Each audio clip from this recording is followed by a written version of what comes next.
చూపించుకునే ఒక సంకల్పం ముందుకెళ్తున్నాం. సునీల్ రెడ్డి భారతీయ జనతా యువమోర్చా గుడివాడలోని ఎమ్మెల్యే వేణిగడ్ల రాము 36 బాధిత కుటుంబాలకు 23 లక్షల విలువైన సీఎంఆర్ఎఫ్ చెక్కులను పంపిణీ చేశారు. కష్టకాలంలో పేద మధ్యతరగతి కుటుంబాలకు కూటమి ప్రభుత్వం అండగా నిలుస్తుందని ఆయన తెలిపారు. గత 2 ఏళ్లలోని గుడివాడ నియోజకవర్గానికి 6.59 కోట్ల సీఎంఆర్ఎఫ్ నిధులను మంజూరయ్యాయని ఆయన పేర్కొన్నారు. కార్యక్రమంలోని కూటమి నాయకులు, అధికారులు, లబ్ధిదారులు పాల్గొన్నారు.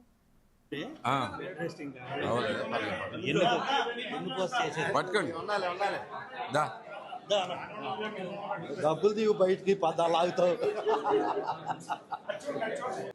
లోయ శ్రీలక్ష్మి 3వ వార్డు అల్స్మిల్ శ్రీనివాసరావు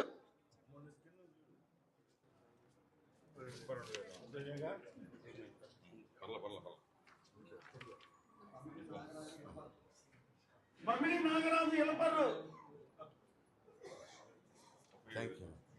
కొంచెం వెనక్కుండా కొంచెం ఇన్ని రోజులైంది నాకు